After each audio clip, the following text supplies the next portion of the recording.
देखिए आप लोग ये जातीय जनगणना को लेकर ये सिर्फ और सिर्फ सरकार की चिंता है और कुछ पत्रकारों की चिंता है। मैंने पहले दिन से कहा है कि किसी भी तरीके की जनगणना या सर्वे जो सरकार करती है कराती है, अगर उससे समाज के विषय में उनकी परिस्थितियों के बारे में सरकार के पास बेहतर जानकारी पहुंचती है तो इसमें नुकसान क्या है, उसको किया जाना चाहिए। लेकिन जनगणना हो जाने मात्र से ही आपका जीवन नहीं सुधर सकता है। भाई दलितों की जनगणना हो रही है स्वतंत्रता के बाद से, हम सबको मालूम है कि दलितों की स्थिति, सामाजिक आर्थिक स्थिति क्या है दलित समाज के भाइयों की। तो जनगणना होने से क्या अनुसूचित जाति जनजाति समाज के लोगों की स्थिति सुधर गई? बिहार की जनगणना अलग अलग वर्गों की होगी, उसकी परिस्थिति के बारे में आपको जानकारी होगी, ये ठीक बात है। लेकिन बिहार आज देश में सबसे गरीब राज्य है, इसकी जनगणना तो हुई पड़ी है। ये आर्थिक सर्वेक्षण तो है कि आपका प्रति व्यक्ति आय 35,000 रुपए है, देश में प्रति व्यक्ति आय 1,45,000 है।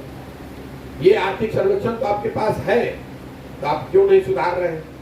भाई जनगणना हो जाने से अगर लोगों की जिंदगी सुधर जाती तो अब तक पूरा इंडिया हर 10 साल में जनगणना होता, सारे गरीब लोग अच्छे हो गए होते। ये तो समाज को बांटने का, इस पर राजनीतिक तौर पर समाज को दो फाड़ कर दे। कुछ लोग इसका विरोध करने लगे, कुछ लोग इसके पक्ष में खड़े हो जाएं, उनको ये भ्रम हो जाए कि ये जनगणना हो जाएगी तो उनका जीवन सुधर जाएगा। इस चक्कर में जातिवादी जो पार्टियां हैं वो एक बार और चुनाव जीत कर आ जाएंगे और 5 वर्ष में कुछ कर नहीं पाएंगे। किसी ने ये नहीं पूछा कि ये जो बिहार में जातीय जनगणना, ये जनगणना नहीं है, सर्वे, क्योंकि जनगणना केंद्र सरकार का अधिकार है, इसका लीगल कोई आधार नहीं है। देश के स्तर पर जातीय जनगणना की गई है, भाई सरकार उसका आंकड़ा रिलीज नहीं कर रही है। तो आंदोलन इस बात का होना चाहिए था कि जो जनगणना हुई वो आंकड़े पहले जारी तो कीजिए। नया सर्वे क्यों करा रहे हो भाई? जब पूरा देश में पहले से जनगणना हुई पड़ी हुई है, उसको जारी करने से कौन रोक रहा है? भाजपा की सरकार है, तो जातीय जनगणना यहाँ कौन करा रहा है? महागठबंधन की सरकार। तो नीतीश कुमार अभी पिछले साल अगस्त तक कहाँ थे?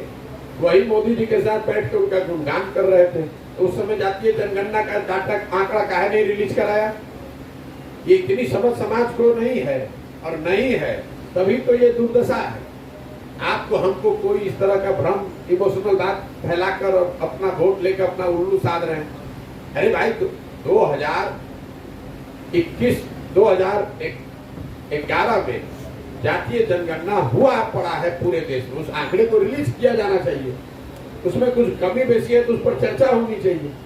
और उस समय, उसके बाद से नीतीश कुमार कितने साल रहे हैं भाजपा के साथ? आपने कभी पूछा नीतीश कुमार से काहे नहीं उसको रिलीज कराया? नहीं रिलीज कराया तो उस समय काहे नहीं छोड़े भाजपा को? जब मुख्यमंत्री भाजपा बना दिया तो उस समय अच्छा लग रहा था। अच्छा, भाजपा मुख्यमंत्री हटाने के लिए सोच लिया तो उस समय आपको जातीय जनगणना याद आ रहा है। आपसे होशियार और बिहार की जनता से बेवकूफ कोई नहीं है। अरे यहाँ जो काम है वो आप काम कर नहीं रहे। यहाँ बच्चों के पढ़ाई का व्यवस्था नहीं कर रहे। लोग यहाँ शराब आपके बेवकूफी की वजह से, सरासर नीतीश कुमार की बेवकूफी और उस आदमी के अहंकार की वजह से सैकड़ों लोग अवैध शराब पीकर उनकी मृत्यु हो रही है। इस पर आप कुछ बोल नहीं रहे।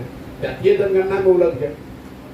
यहाँ उद्योग, लोग बेरोजगारी से मर रहे हैं तो कह रहे हैं समंदर नहीं है। अरे भाई, जब आप मुख्यमंत्री बने तो समंदर था, वो हट गया है। पंजाब में समंदर है, तेलंगाना में समंदर है। किसी पत्रकार ने हिम्मत करके पूछा नीतीश कुमार से, जरा बताइए तो तेलंगाना में कहाँ समंदर है? यहाँ जो चीनी मिल बंद पड़ा हुआ, उसके समंदर से क्या लेना देना है? उसका खनिज से क्या लेना देना है?